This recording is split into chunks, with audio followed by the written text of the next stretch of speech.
परिचय। माँ, तुम क्या कर रही हो? रिया, मैं फॉयल की मदद से खाना पैक कर रही हूँ। माँ, मैं तुमसे कुछ जानना चाहती हूँ। ये किस प्रकार का फॉयल है? ये एक एल्यूमिनियम फॉयल है जिसका इस्तेमाल पैकिंग में होता है। ठीक है माँ, लेकिन एल्यूमिनियम पतली फॉयल में कैसे बदल जाता है? ठीक है, मैं तुम्हें बताती हूँ। एल्यूमिनियम भूपर्टी पर सर्वाधिक मात्रा में पाई जाने वाली धातु है। इसका निष्कर्षण प्रकृति में पाए जाने वाले बॉक्साइट अयस्क से किया जाता है। इसके बाद धातु को वांछित आकृतियों में ढाला जाता है। ठीक है माँ, मुझे मेरे प्रश्न का उत्तर मिल गया। मैं इस विषय में कुछ और जानना चाहती हूँ। बच्चों, आज हम तत्वों के निष्कर्षण के सामान्य सिद्धांतों एवं प्रक्रमों की जानकारी प्राप्त करेंगे।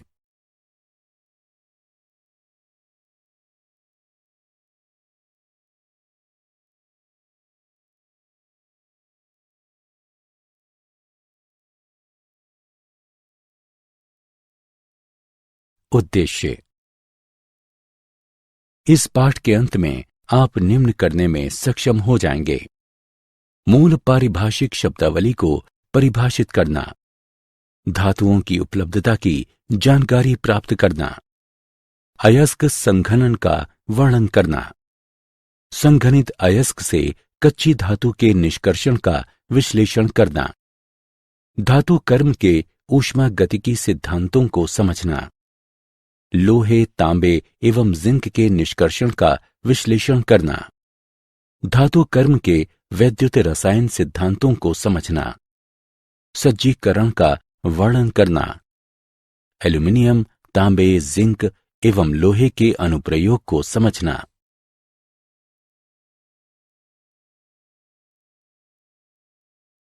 परिभाषा। अयस्क वो खनिज जिससे धातु का निष्कर्षण सुविधापूर्वक एवं मितव्ययिता से किया जाता है, अयस्क कहलाता है। अपअयस्क गैंग खनिजों में मौजूद मिट्टी एवं अवांछित पदार्थों को अपअयस्क यानी गैंग कहते हैं। धातु कर्म अयस्कों से धातुओं के निष्कर्षण एवं पृथक्करण की प्रक्रिया को धातु कर्म कहते हैं। अयस्कों से धातुओं के निष्कर्षण एवं पृथक्करण की प्रक्रिया के निम्न 3 मुख्य चरण होते हैं: अयस्क का सांद्रण, सांद्रित अयस्क से धातु का पृथक्करण एवं धातु का शुद्धिकरण। धातुओं की उपलब्धता। भूपर्पटी पर सर्वाधिक मात्रा में पाया जाने वाला तत्व ऑक्सीजन है। भूपर्पटी पर दूसरा सर्वाधिक मात्रा में पाया जाने वाला तत्व सिलिकॉन है।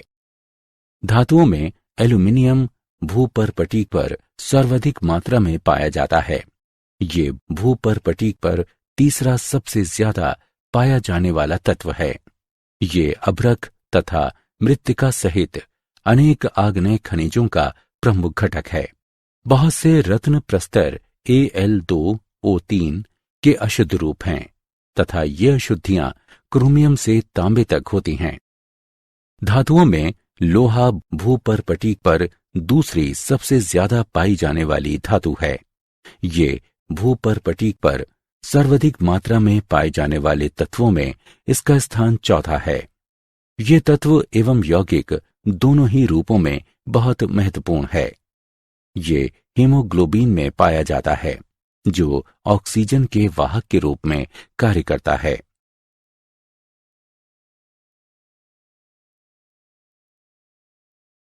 अयस्कों का सांद्रण।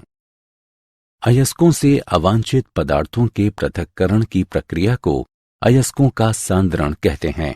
अयस्क सांद्रण की कुछ महत्वपूर्ण विधियां इस प्रकार हैं: द्रव्य धावन। ये विधि अयस्क तथा अपअयस्क कणों के आपेक्षिक घनत्वों के अंतर पर निर्भर करती है। इस प्रक्रिया में चूर्णित अयस्क को जल की तेज दाब वाली धारा से धोया जाता है, जिससे अपअयस्क के हल्के कण धुल जाते हैं और भारी अयस्क बचे रह जाते हैं। निक्षालन। इस विधि में अयस्क का एक उपयुक्त अभिकारक से शोधन कराया जाता है और जिसमें अयस्क तो घुल जाते हैं किंतु अविलय होने के कारण अप अयस्क बचे रह जाते हैं। बॉक्साइट के निक्षालन से एल्यूमिना प्राप्त किया जाता है। इस प्रक्रिया में बॉक्साइट अयस्क का कास्टिक सोडे से शोधन किया जाता है। Al2O3 सांद्रित विलय में घुल जाता है और अप अयस्क बचे रह जाते हैं। विलयन में कार्बन डाइऑक्साइड गैस प्रवाहित कर एल्यूमिनेट को उदासीन कर लिया जाता है एवं जल योजित Al2O3 अवक्षेपित हो जाता है। जल योजित एल्यूमिना AlOH3 को छानकर सुखाकर तथा 1470 केल्विन तापमान तक गर्म करके पुनः शुद्ध एल्यूमिना प्राप्त कर लिया जाता है।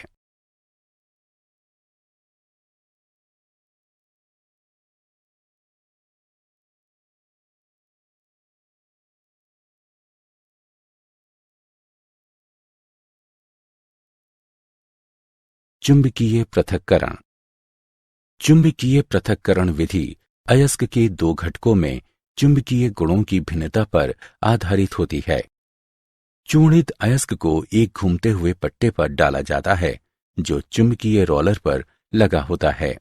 अचुंबकीय कण पट्टे पर से दूर छिटक जाते हैं जबकि चुंबकीय कण चुंबकीय क्षेत्र से आकृष्ट होकर एक अलग अंबार बनाते हैं। इस विधि का उपयोग कैसिटरटाइट, मैग्नेटाइट, क्रोमाइट एवं पाइरोलुसाइट से अयस्क कणों को अलग करने में किया जाता है।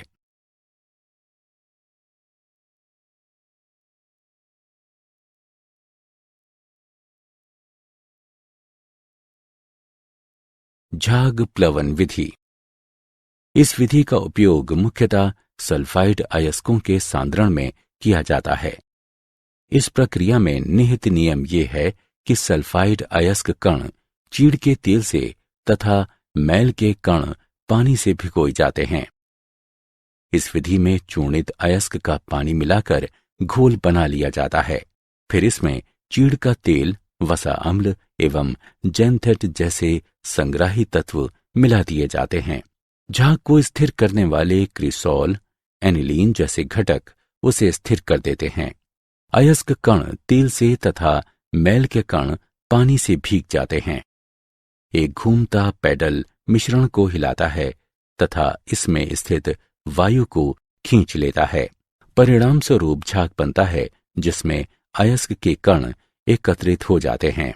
झाग हल्का होता है जिसे मथकर निकाल लिया जाता है। फिर इसे अयस्क के कण प्राप्त करने के लिए सुखाया जाता है। सांद्रित अयस्क से कच्ची धातु का निष्कर्षण। सांद्रित अयस्कों को अपचयन के लिए उपयुक्त प्रारूपों में परिवर्तित करना आवश्यक है। ऑक्साइड का अपचयन आसानी से हो जाता है। इस तरह सांद्रित अयस्क से धातुओं का पृथक्करण दो मुख्य चरणों में होता है, ऑक्साइड में परिवर्तन तथा ऑक्साइड का धातु में अपचयन। ऑक्साइड में परिवर्तन।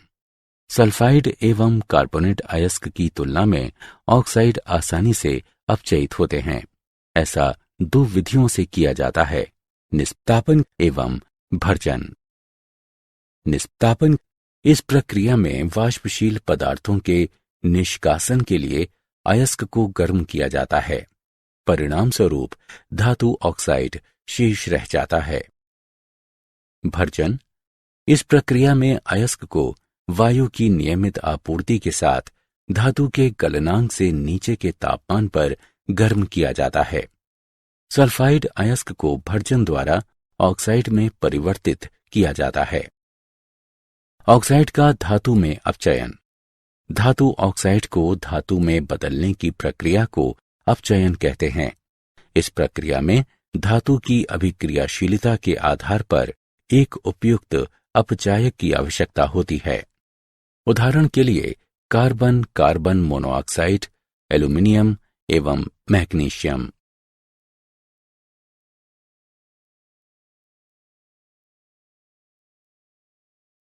कच्ची धातुओं के निष्कर्षण के उदाहरण। आइए कच्ची धातुओं के निष्कर्षण का एक उदाहरण लें। निम्न में से प्रत्येक में धातुओं के निष्कर्षण सिद्धांत का वर्णन करें। SnO2 से Sn, ZnO से Zn, Cr2O3 से Cr। आइए उत्तर देखें। 1. SnO2 से Sn का निष्कर्षण कार्बन को अपचायक के रूप में प्रयोग कर किया जाता है। Sn एक कम क्रियाशील धातु है। 2. ZnO से Zn का निष्कर्षण कार्बन मोनोऑक्साइड को 1600 केल्विन तापमान पर अपचायक के रूप में प्रयोग कर किया जाता है। 3. Cr2O3 से Cr का निष्कर्षण एल्यूमिनोथिमिक प्रक्रिया द्वारा किया जाता है।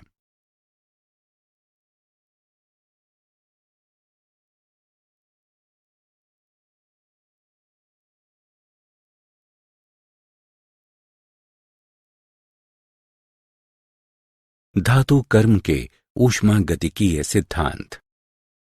धातु कर्मीय परिवर्तनों के सिद्धांत को समझने में गिब्स ऊर्जा हमारी सहायता करती है। किसी प्रक्रम के लिए किसी विशिष्ट तापक्रम पर गिब्स ऊर्जा में परिवर्तन डेल्टा जी का वर्णन निम्न समीकरण की सहायता से किया जाता है। डेल्टा जी बराबर डेल्टा एच घटा टी डेल्टा एस, जहां डेल्टा एच एंथैल्पी में परिवर्तन है तथा डेल्टा एस एंट्रोपी में परिवर्तन है। जब डेल्टा जी का मान ऋणात्मक होगा तभी अभिक्रिया आगे बढ़ेगी। यदि किसी निकाय में दो अभिक्रियाओं के अभिकारकों तथा उत्पादों को एक साथ रखा जाए और दोनों संभव अभिक्रियाओं का परिणामी डेल्टा जी ऋणात्मक हो तो समग्र अभिक्रिया संपन्न होगी। एलिंघम आरेख। तापमान के साथ मुक्त ऊर्जा में परिवर्तनों का आरेख एलिंघम आरेख कहलाता है। यह आरेख धातुओं के अयस्कों से उनके निष्कर्षण को समझने एवं पूर्वानुमान लगाने में सहायक होते हैं। एलिंघम आरेख में रेखा की ऊंचाई ऑक्साइड की अस्थिरता को दर्शाती है। रेखा जितनी अधिक ऊंची होगी डेल्टा जी का मान उतना ही धनात्मक होगा और ऑक्साइड का बनना उतना ही कम संभव होगा। जिन धातुओं के लिए ऑक्साइड बनाने वाली मुक्त ऊर्जा अधिक ऋणात्मक होती है वे उन धातुओं का अपचयन आसानी से कर सकती हैं जिनके लिए ऑक्साइड बनाने वाली मुक्त ऊर्जा अपेक्षाकृत कम ऋणात्मक होती है।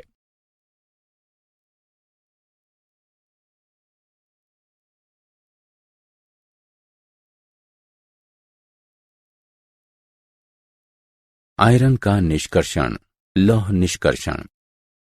धातुओं में भूपर्पटीक पर दूसरे स्थान पर सर्वाधिक मात्रा में पाई जाने वाली धातु लोहा है। लोहे के मुख्य अयस्क हैं हेमेटाइट या लाल लौह अयस्क, लिवोनाइट या भूरा लौह अयस्क, मैग्नेटाइट एवं सिट्राइट। लोहे को अधिकतर उसके ऑक्साइड अयस्कों से ही निष्कर्षित किया जाता है। इन अयस्कों में 20 से 55% तक लोहा होता है। अयस्क का सांद्रण। मिट्टी, रेत इत्यादि के मैल कण चूर्णन क्रिया से दूर किए जाते हैं। निस्तापन एवं भर्जन। चूर्णित अयस्क को कोयले के साथ मिलाकर भट्टी में खूब गर्म किया जाता है। इससे नमी दूर हो जाती है। कार्बनिक पदार्थ ऑक्सीकृत हो जाता है। सल्फर एवं आर्सेनिक मैल कण वाष्पशील ऑक्साइड बनकर दूर हो जाते हैं तथा अयस्क छिद्रिल हो जाता है, जिससे अभिक्रियाएं आसान हो जाती हैं। प्राक्कलन। निस्तापित एवं भर्जित अयस्क को चूने के पत्थर एवं कोक के साथ 8:1:4 की मात्रा में मिलाकर वात्या भट्टी में डाला जाता है। वात्या भट्टी में अभिक्रियाएं। वात्या भट्टी रिफ्रैक्टरी ईंटों से बनी एक लंबी चिमनी नुमा संरचना होती है। भट्टी में गर्म हवा पेंदे से प्रवाहित की जाती है। जैसे जैसे चार्ज नीचे आता है, ये उच्च तापमान क्षेत्र से गुजरता है। वात्या भट्टी के अलग अलग हिस्सों में तापमान की भिन्नता के कारण अलग अलग क्षेत्रों में विभिन्न प्रकार के रासायनिक परिवर्तन होते हैं।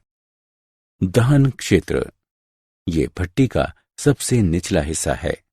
यहाँ गर्म वायु के झोंके से कोक जल उठता है। इस क्षेत्र का तापमान 1500 डिग्री से 2000 डिग्री सेल्सियस तक होता है। कार्बन डाइऑक्साइड ऊपर की ओर जाकर रक्तिम गर्म कोक से मिलती है। अपचयन का ऊपरी क्षेत्र ये भट्टी का सबसे ऊपर का हिस्सा है। इस क्षेत्र का तापमान 250 डिग्री से 700 डिग्री सेल्सियस तक होता है। यहाँ कार्बन मोनोऑक्साइड आयरन के ऑक्साइड को स्पॉन्जी आयरन में अपचयित कर देती है। अपचयन का निम्न क्षेत्र भट्टी के मध्य भाग में 1000 डिग्री से 1200 डिग्री सेल्सियस तापमान में अंतिम अपचयन होता है। कार्बन मोनोऑक्साइड से प्राप्त कार्बन लोहे के साथ अभिक्रिया करता है तथा मैल के कण भी गलित लोहे में घुल जाते हैं। फ्यूजन यानी विलयन क्षेत्र जहाँ का तापमान 1200 डिग्री से 1500 डिग्री सेल्सियस तक होता है। चूने का पत्थर कैल्शियम ऑक्साइड में अपघटित हो जाता है।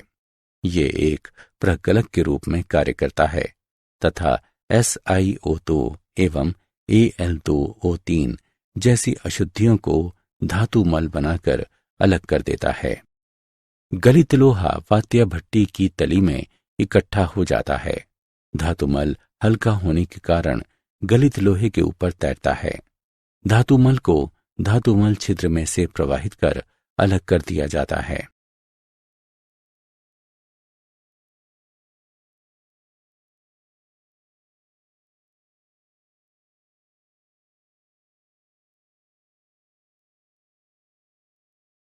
तांबे का निष्कर्षण।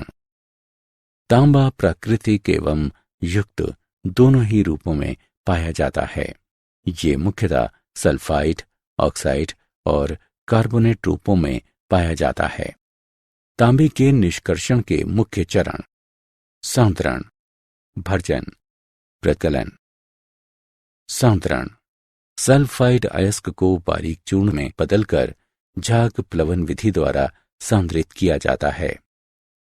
भर्जन सांद्रित अयस्क को वायु की प्रचुर मात्रा में परावर्तनी भट्टी में भर्जित किया जाता है। प्राकलन भर्जित अयस्क को थोड़े से कोक एवं रेत के साथ मिलाकर वायु की प्रचुर मात्रा में वाटर जैकेटेड वात्या भट्टी में गर्म किया जाता है। बचा हुआ अधिकतर आयरन सल्फाइड भी ऑक्साइड में परिवर्तित हो जाता है। ये सिलिका से अभिक्रिया करके आयरन सिलिकेट के रूप में धातुमल बनाता है। धातुमल हल्का होने के कारण गलित परत जिसमें मुख्यतः Cu2S एवं थोड़ी मात्रा में FeS जिसे मेट कहते हैं के ऊपर तैरता है। बिसेमराइजेशन गलित मेटे को चूने के बेसिक आरेख वाले बेसेमर कन्वर्टर में डाला जाता है। रेत एवं हवा को इस मिश्रण में झोंका जाता है। FeO FeSiO3 के रूप में अलग हो जाता है।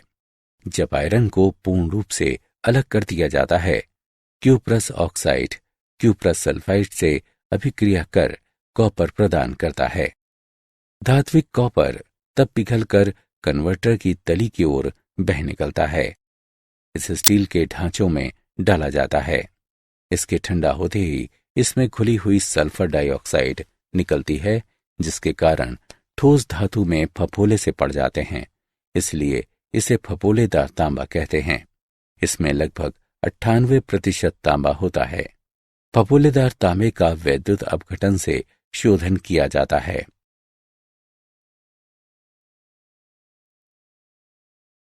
जिंक का निष्कर्षण। चूंकि जिंक कॉपर से अधिक क्रियाशील है, इसलिए जिंक ऑक्साइड का अपचयन Cu2O के ताप से अधिक तापमान पर कोक द्वारा किया जाता है। तापन के लिए ऑक्साइड की कोक तथा मृदा के साथ छोटी छोटी ईंटें बनाई जाती हैं। उत्पन्न हुई कार्बन मोनोऑक्साइड भी जिंक ऑक्साइड का जिंक में अपचयन कर सकती हैं। अशुद्ध जिंक को स्पेल्टर कहते हैं। धातु को आस्वित कर तथा तीव्र शीतलन द्वारा शोधित किया जाता है।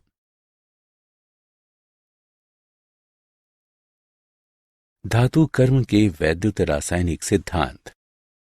गलित धातु लवण के अपचयन के लिए वैद्युत अपघटन किया जाता है। ये विधि वैद्युत रासायनिक सिद्धांत पर आधारित है, जिसकी व्याख्या निम्न समीकरण के आधार पर की जा सकती है। डेल्टा जी नॉट बराबर -NE0F, जहां N इलेक्ट्रॉनों की संख्या है और E0 निकाय के रेडॉक्स युग्म का इलेक्ट्रोड विभव है। अधिक क्रियाशील धातुओं के लिए E0 का मान अधिक ऋणात्मक होता है, इसलिए G0 धनात्मक हो जाता है तथा अपचयन कठिन हो जाता है। यदि रेडॉक्स युग्म के E0 का मान धनात्मक हो तो G0 ऋणात्मक हो जाएगा और कम क्रियाशील धातु को उसके लवण से अधिक क्रियाशील धातु से प्राप्त किया जा सकेगा। एल्यूमीनियम का निष्कर्षण। एल्यूमीनियम का निष्कर्षण Al2O3 2H2O बॉक्साइट से किया जाता है। बॉक्साइट का सांद्रण निक्षालन विधि द्वारा किया जाता है। शुद्ध Al2O3 में Na3 Al F6 या CaF2 मिलाया जाता है, जिससे मिश्रण का गलनांक कम हो जाता है और इसमें चालकता आ जाती है। वैद्युत अपघटन की इस प्रक्रिया को हॉल हेराल्ट पराक्रम कहते हैं। फ्यूज्ड मिश्रण को ग्रेफाइट छड़ों के बने एनोड तथा कार्बन परत के बने कैथोड से वैद्युत अपघटित किया जाता है। ग्रेफाइट एनोड धात्विक ऑक्साइड को धातु में अपचयित करने में सहायता करता है।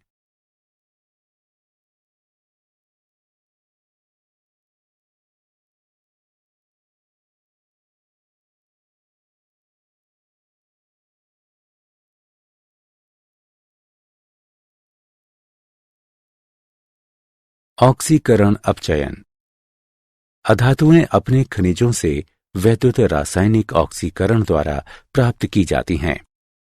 उदाहरण के लिए लवण जल के वैद्युत अपघटन से एनोड पर Cl2 प्राप्त होती है।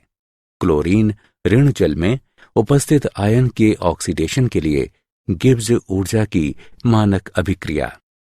उच्च धनात्मक मान वैद्युत अपघटन की आवश्यकता बताता है। क्लोरीन ऋण आयन के ऑक्सीडेशन के लिए 2.2 वोल्ट विद्युत वाहक बल की आवश्यकता होगी तथा N का मान 2 है। परंतु जलीय विलयन में एक और अभिक्रिया भी होती है। इस अभिक्रिया को 1.2 वोल्ट के विभवांतर से प्राप्त किया जा सकता है। इसलिए अभिक्रिया की ऊंची दर के लिए एक अधिक विभवांतर की आवश्यकता होती है।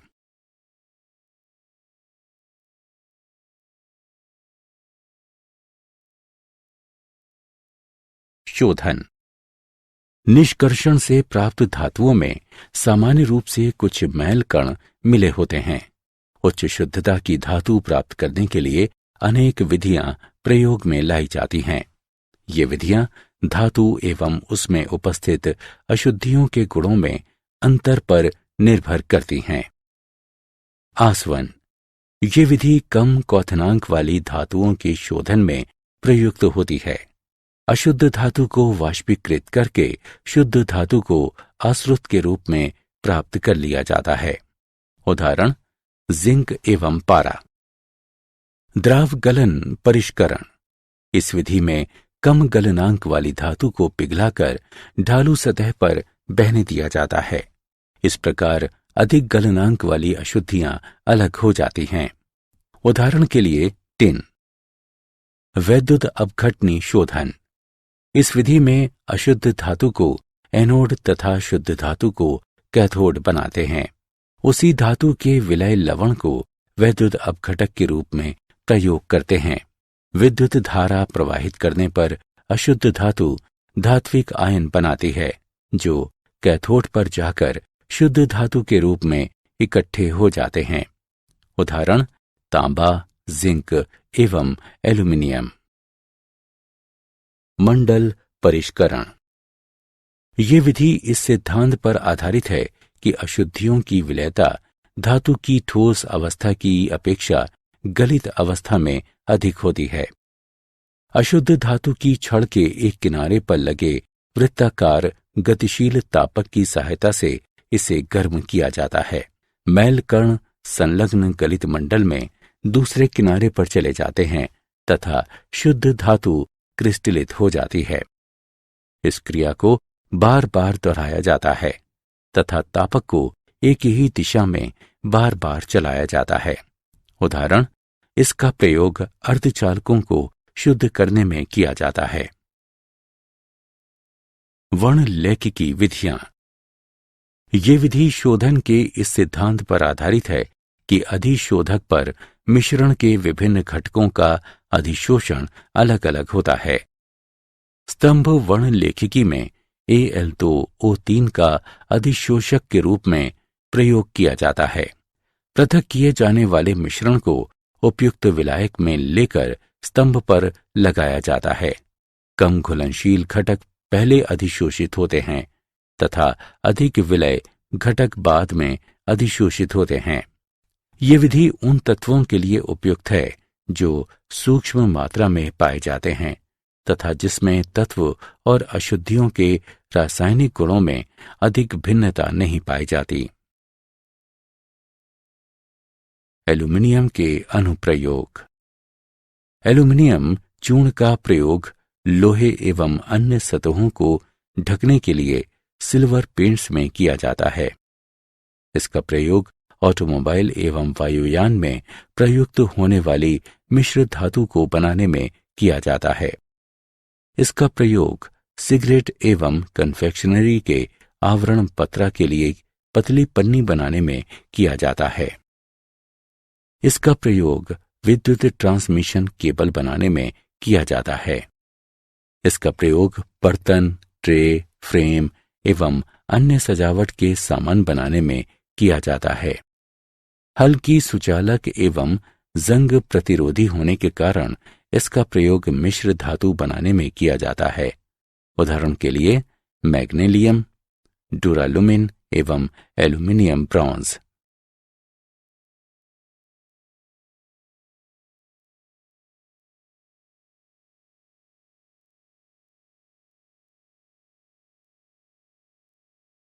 तांबे के अनुप्रयोग। इसका प्रयोग कॉपर प्लेटिंग एवं इलेक्ट्रोटाइपिंग में किया जाता है। इसका प्रयोग विद्युत यंत्र, विद्युत केबल एवं तार बनाने में किया जाता है।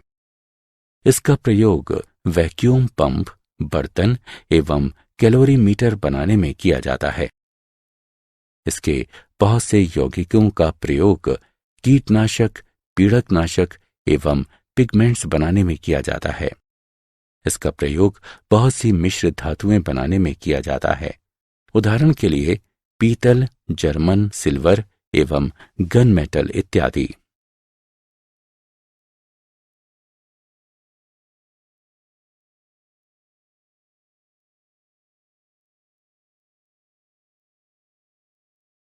जिंक के अनुप्रयोग। इसका प्रयोग शुष्क सेलों में कैथोड कंटेनर के रूप में किया जाता है। इसका प्रयोग अपचायक एजेंट के रूप में किया जाता है। इसका प्रयोग आयरन एवं स्टील के गैल्वेनाइजेशन में किया जाता है। इसका प्रयोग सोने एवं चांदी के साइनाइड प्रक्रिया द्वारा निष्कर्षण में किया जाता है। इसका प्रयोग बहुत सी मिश्र धातुएं बनाने में किया जाता है। उदाहरण के लिए पीतल, जर्मन सिल्वर इत्यादि। आयरन के अनुप्रयोग। आयरन उत्प्रेरकों का प्रयोग हैबर-बोश प्रक्रिया में अमोनिया के उत्पादन में किया जाता है।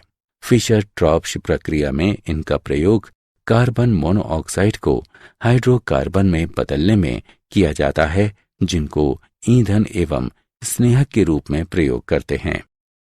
आयरन धातु कठोर होने के साथ साथ बहुत सस्ती होती है।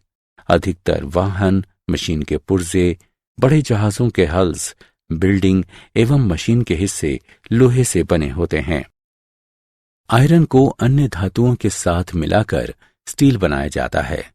स्टेनलेस स्टील का प्रयोग बिल्डिंग के हिस्से, भोजन पकाने के बर्तन, कटलरी एवं सर्जिकल यंत्रों को बनाने में किया जाता है।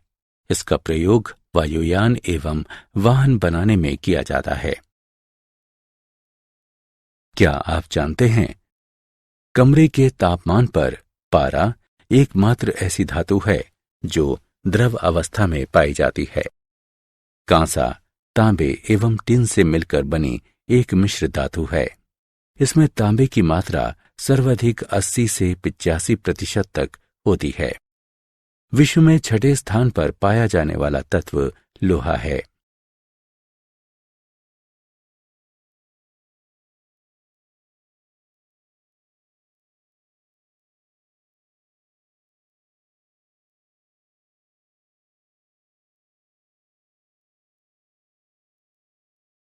सारांश। आइए हमने जो कुछ सीखा है उसे संक्षेप में दोहराएं।